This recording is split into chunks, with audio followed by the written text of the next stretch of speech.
ইমানদার মুসলমান যুবক কেমনে বুঝাবো, কোন ভাষা দিয়ে বুঝাবো? বান্দা যখন নেক আমল করার জন্য নিয়ত করে কমপ্লিট করার আগে আগে বান্দার আমল নামার ভিতরে আমার আল্লাহ রব্বুল আলামিন পুরাপুরি নেক দিয়ে ভরপুর করে দেন। আর উম্মতি মুহাম্মাদের জন্য বিশাল বড় একটা প্লাস মানে হলো বান্দা খারাপ কাজ করবে, খারাপ কাজ করার পরে বান্দাকে সুযোগ দেওয়া হয়, কিন্তু নেক কাজ করার আগে আগে যে পরিমাণ নেক পাওয়ার প্রয়োজন ওই পরিমাণ নেক আল্লাহ রব্বুল আলামিনের হুকুমে ফেরেশতা আমার আপনার আমল নামার ডায়েরিতে উঠে দেন। ডান কাম দিয়ে একজন ফেরেশতা আমার আল্লাহ বসালেন, বাম কাম দিয়ে আরেকজন। আল্লাহ বলে কিরামান কাতিবিনা ইয়ালামুনা মা তাফআলুন।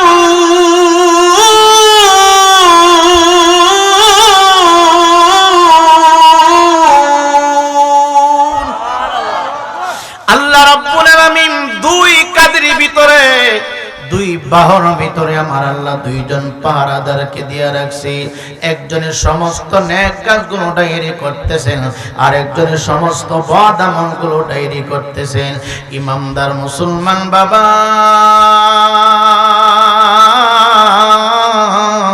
কষ্ট পায়েন না, রাগ করিয়েন না। নির্ধারিত একটা বিষয় আমাকে দেওয়া হইল, বিষয়টা যদি আমাকে আগে জানানো হতো আমি আর একটু স্টাডি করে নামাজের উপরে আরো সুন্দর করে গুরুত্ব সহকারে কথাগুলি বলতে পারতাম। স্টেজে আসার পরে বিষয়টা দেওয়া হইল, তাতে আলহামদুলিল্লাহ খুশি হয়েছি। এই মুহূর্তে আমার জবান দিয়ে আমার আল্লাহ যা বাহির করেন আমি তাই বলবো।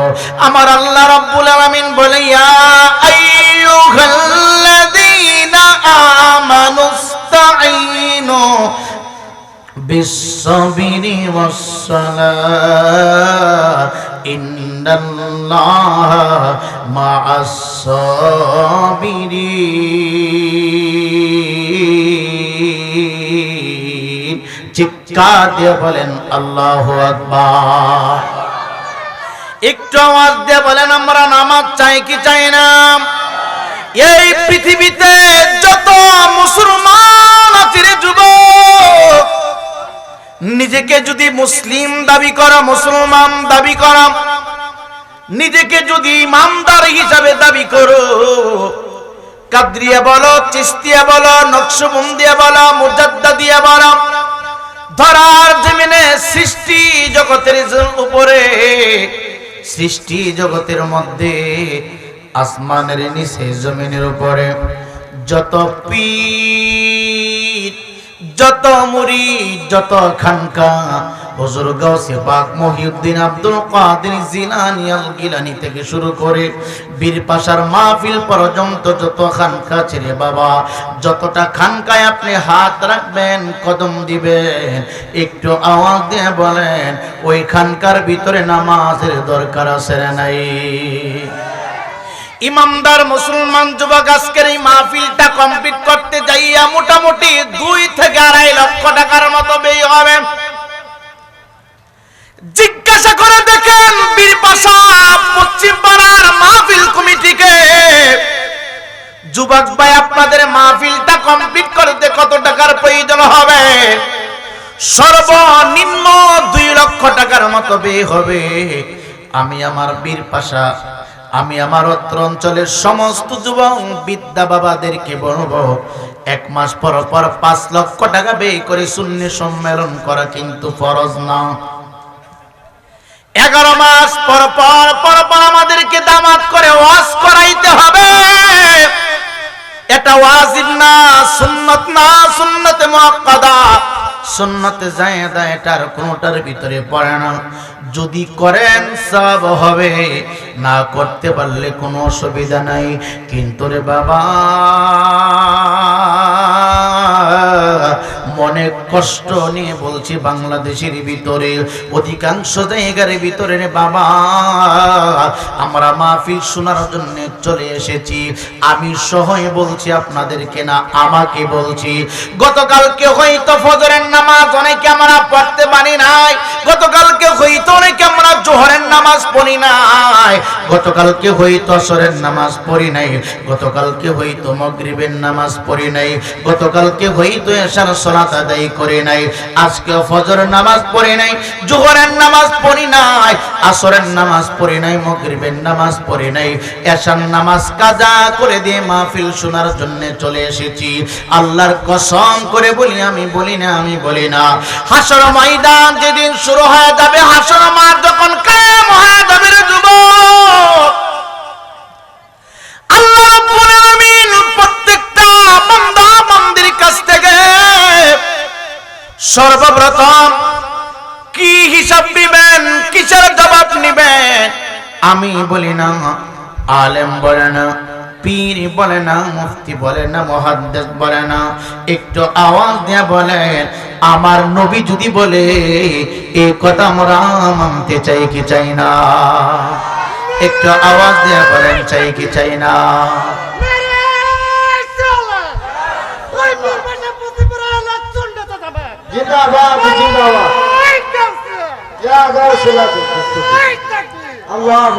সকলে দুরূদ শরীফ পড়েন। আল্লাহুম্মা সাল্লি আলা মুহাম্মাদ ওয়া আলা আলি সাইয়্যিদিনা মুহাম্মদ বলো ওয়ালা আলি সাইয়্যিদিনা।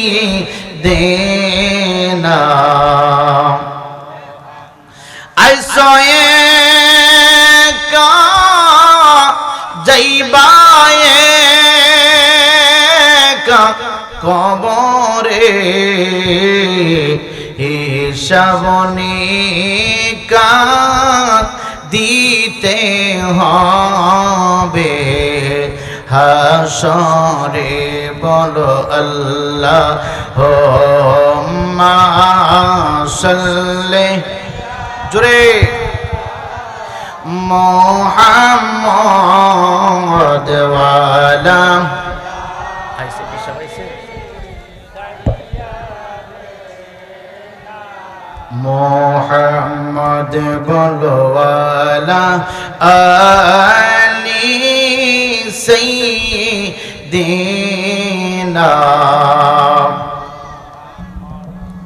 সাথী নাই রে বাতি নাই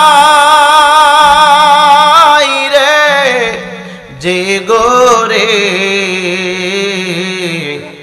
একা একা কেমনে থাকবা সে গরে বলো আল্লাহুম্মা সাল্লি জোরে মাশাআল্লাহ মুহাম্মদ ওয়ালা সাইয়্যিদিনা। ইমানদার মুসলমান যুবক সবাই ভালো মন্দ বুঝি, বাজার থেকে যে কোনো পণ্য আমরা কিনি রে যুবক, 1 কেজি আলু যদি আমরা কিনতে যাই, হাতের ভিতরে আলুটা নিয়ে ঘুরাইয়া দেখি আলুর ডান দিকে বাম দিকে কোনো সমস্যা আছে কিনা। যেই কোনো পণ্য আমরা কেনার আগে হাতে উঠাইয়া 2টা চোখের দৃষ্টি দিয়া ভালো করে দেখে কিনে নে। ভালো মন্দ সব কিছু আমরা বুঝি, এত ওয়াজ লাগে না। ওয়াজ তো 2 কথার ভিতরে শেষ হয়ে যায়, ওয়াজ 2 কথার ভিতরে কমপ্লিট হয়ে যায়। সমস্ত মন্দ কাজগুলি ছেড়ে দাও, নেক আমল করতে শুরু করো। ভালো কাজ করো, খারাপ কাজগুলি ছেড়ে দাও। এই দুই কথার ভিতরে সমস্ত ওয়াজ শেষ হয়ে যায়। তারপর লক্ষ লক্ষ টাকা ব্যয় করে বক্তা কেন, আলেম কেন, উলামা কেন, গভীরভাবে কিছু তত্ত্বভিত্তিক কথা শোনানোর জন্য আলেম উলামাকে দাওয়াত করা হয়। ইমানদার মুসলমান বাবা, সব সময় মনে রাখবেন, যিনি আলেম মাদ্রাসায় পড়াশোনা করেছে, এই লোকটা কোনোদিন স্টেজে বসে বানিয়ে বানিয়ে গল্প বলবে না। এই লোকটা কোনোদিন মিথ্যা বলবে না। কেন? একজন আলেম জানে ইচ্ছাকৃতভাবে হোক অনিচ্ছাকৃতভাবে হোক, যদি মিথ্যা জবান দিয়ে বাকির হয়ে যায়, একটা মিথ্যা কথা বললে একটা কবিরা গুনাহ হয়ে যায়, দুইটা মিথ্যা কথা বললে দুইটা কবিরা গুনাহ হয়ে যায়। এ যুবক ভাইরে, কবিরা গুনার অপরাধ এমন, যতক্ষণ পর্যন্ত তওবা না করবেন ততক্ষণ পর্যন্ত আমার আল্লাহ আপনাকে ক্ষমা করবে না, আমার আল্লাহ আপনার অপরাধগুলি মুছবে না। এই ইমানদার মুসলমান, আমি বলি না, আমার নবী বলে দেখেন, হাসর ময়দানে সর্বপ্রথম আমার আল্লাহ কিসের হিসাব নিবে? আমার আল্লাহ জিজ্ঞাসা করবেন, ওরাই পড়ি তুমি কি বক্তা হইলা না কেন, তুমি শ্রোতা হইলা না কেন, তুমি বীর পাশা সুন্নি সম্মেলনে গেলে না কেন? এই জিজ্ঞাসা করবে না। নবী আমার ডাক দে বলো, দুনিয়ার মানুষ, আমি নবীর পবিত্র জবান মোবারক থেকে তোমরা শুনে নাও। হাসর ময়দানে আল্লাহ রাব্বুল আলামিন প্রত্যেকটা বান্দা এবং বান্দির কাছ থেকে, আমার কাছ থেকে না, খানকার পীরের কাছ থেকে, খানিকার মুরিদের কাছ থেকে, এলাকার ইমামের কাছ থেকে, মুসল্লির কাছ থেকে, আওয়ামী লীগ বলেন, বিএনপি বলেন, জামাত বলেন, যত পার্টি আছে বলেন, হাসর ময়দানে কোনো পার্টি থাকবে না, সবাই উলঙ্গ হইয়া দাঁড়ায় থাকবে। নবী আমার ডাক ডাক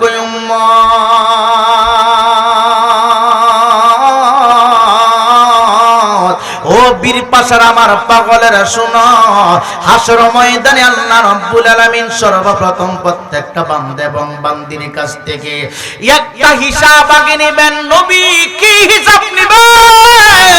নবী বলে, আউয়ালু মা ইউহাসাবু বিহিল আবদু ইয়াউমাল কিয়ামাতিস সালাহ। চিৎকার দিয়ে কি আল্লাহু আকবার বলা যাবে না?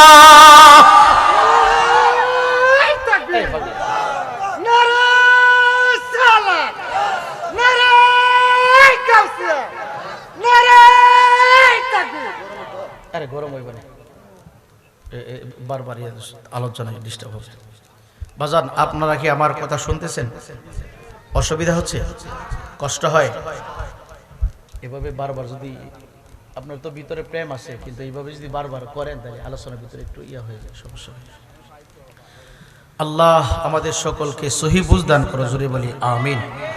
সকলে পড়েন, সালাতুন ইয়া রাসূলুল্লাহ আলাইকুম সালামুন ইয়া হাবিবাল্লাহ আলাইকুম মুহাম্মদ মুস্তাফা জানে खुदा को खुदा जाने मोहम्मद मुस्तफ़ा को सलातुन या रसूल अल्लाह अलैकुम सलामुन या হাবিব আলাইকুম। নবী আমার বলে, এই বীর পাশার উম্মত শোনো, হাসর ময়দানে আল্লাহ রাব্বুল আলামিন, আমি বলি না, আমার কথায় রাগ করবেন না, খানেকার পীর বলে না, কোন আলেম কোন বক্তা বলে না। নবী বলে, আউয়ালু মা ইউহাসাবু বিহিল আবদু ইয়াউমাল কিয়ামাতিস সালাহ। হাসর ময়দানে সর্বপ্রথম আমার আল্লাহ রাব্বুল আলামিন প্রত্যেকটা বান্দা এবং বান্দির কাছ থেকে 5 ওয়াক্ত নামাজের হিসাব আমার আল্লাহ আগে নেবেন। ইমানদার মুসলমান বাবা, ঝগড়া করিয়েন না, ফাসাদ করিয়েন না, দলাদলি করিয়েন না, অন্যের গীবত বলিয়েন না, অহংকার অন্তরে ঢুকায়েন না। একটু নিজেকে নিজেকে সংশোধন করুন, চিনুন। একটু আপনার হায়াতে জিন্দেগির ভিতরে খেয়াল করো, 40টা বছর পার হয়ে গেল, কয়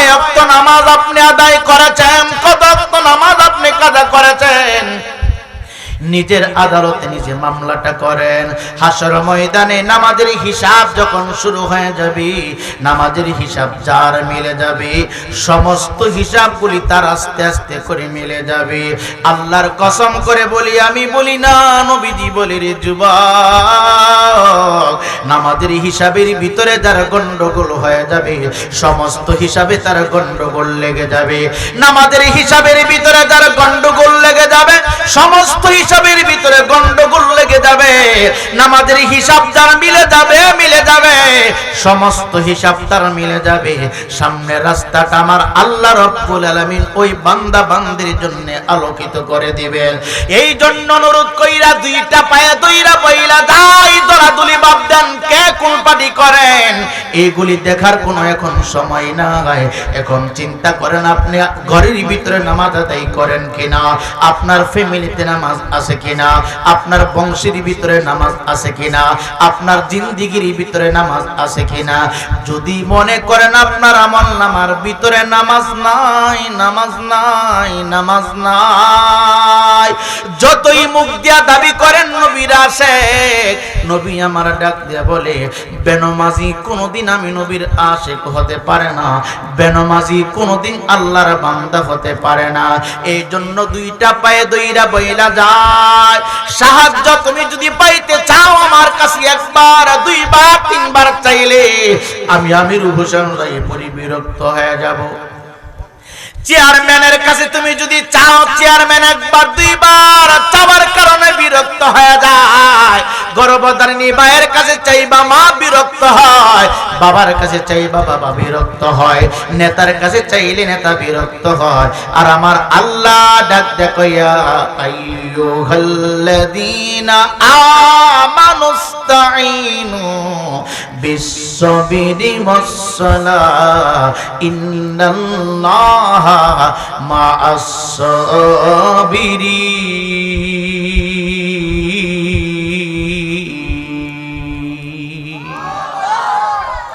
আমার আল্লাহ রাব্বুল আমিন ডাক দিয়া কয়, ও বান্দা, তুমি অভাবে আছো, চেয়ারম্যান তোমার অভাব দূর করতে পারবে না। তুমি বিপদে আছো, পীর তোমার বিপদ দূর করতে পারবে না। তুমি অশান্তির ভিতরে আছো, পৃথিবীর কোন মানুষ তোমাকে শান্তি দিতে পারবে না। আল্লাহ কি করব, কোথায় গেলে শান্তি পাওয়া যাবে? আমার আল্লাহ ডাক দেয়, বিপদ থেকে তুমি যদি বাঁচতে চাও, আমি আল্লাহর কাছ থেকে তুমি যদি সাহায্য নিতে চাও, অন্যদিকে না, আমানুস্তাঈনু বিস-সাবরি ওয়াস-সালাহ। ধৈর্যকে উসিলা বানাও, সাজদাকে উসিলা বানাইয়া আমি আল্লাহর দরবারে দুইটা হাত বাড়াইয়া দাও। সাজদা এবং ধৈর্যকে উসিলা বানাইয়া কেউ যদি আমি আল্লাহর কাছে সাহায্যের হাত বাড়াইয়া দিই, আমি আল্লাহ রাব্বুল আলামিন সাহায্য দিতে আর দেরি করি না, সঙ্গে সঙ্গে সাহায্য দিয়া আমি আল্লাহ তার ইজ্জতের সম্মান বাড়াইয়া দেই। চিৎকার দিয়ে কি সুবহানাল্লাহ বলা যাবে না? ইমানদার মুসলমান যুবক, এই জন্য বলি, কাদরিয়ায় বায়াত হয়েছে তোমার নামাজ লাগবে, চিশতিয়ায় বায়াত হয়েছে তোমার নামাজ লাগবে, নকশবন্দিয়া বায়াত হয়েছে নামাজ লাগবে, মুজাদ্দিদিয়া তরিকায় বায়াত হয়েছে নামাজ লাগবে। পৃথিবীর জমিনে যত তরিকা আছে, যেই কোন তরিকায় তুমি হাত নাও না কেন, নামাজ লাগবে। বিকল্প কোনো রাস্তা নাই, বিকল্প কোনো রাস্তা নাই। কেউ যদি বলে আমার দরবারে আসলে নামাজ লাগবে না, আমার কাছে মুরিদ হইলে নামাজ লাগবে না, বুঝতে হবে এটা পীর না, পীর না, এটা পীর নামে বাংলাদেশের জমিনে আগমন করেছে সর্বমনা মানুষের ঈমান নষ্ট করার জন্য। আওয়াজ দেয়া বলেন ঠিক না বেঠিক? আরো জোরে বলেন ঠিক না বেঠিক? আমরা মুরিদ হইব এমন পীরের কাছে, মুরিদ হওয়ার আগে দেখবা আমার পীর আলেম কিনা, আমার পীর কোরআনে কারীম সহিহ শুদ্ধ করে তেলাওয়াত করতে পারে কিনা। বদলাম না রে, বদলাম না।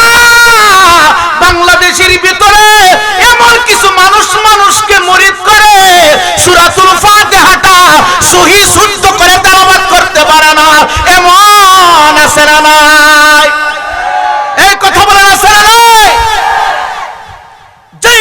সহি শুদ্ধ করে সূরাতুল ফাতিহা তেলাওয়াত। কি হইছে রে ভাই, কারেন্ট গেছে? আল্লাহ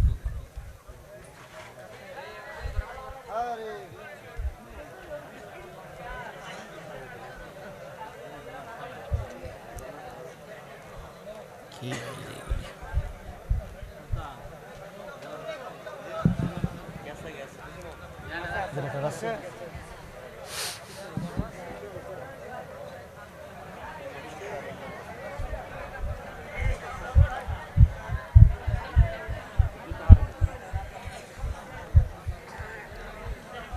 আমি আপনার কাছে পাওনা আছি গো নবীজি, কিভাবে পরিশোধ করবেন?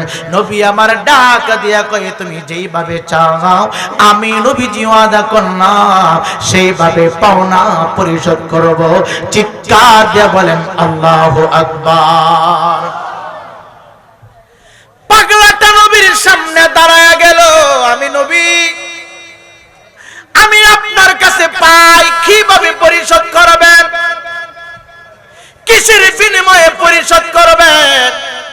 নবী বলে, তুমি যেইভাবে চাও আমি নবী সেইভাবে পরিশোধ করব, আমি নবী সেইভাবে হক আদায় করব। ডাক দেয়া কই, নবী গো, উহুদের ময়দানে আপনি যে উটের পৃষ্ঠে সুমানো হইয়া গো নবীজি, যে ঘোড়ার পৃষ্ঠে সুয়ার হইয়া গো নবীজি যুদ্ধ করার জন্য অংশগ্রহণ করেছিলেন। চিৎকার দিয়ে বলেন আল্লাহু আকবার। নারে তাকবীর, আল্লাহু আকবার, নারে রিসালাত।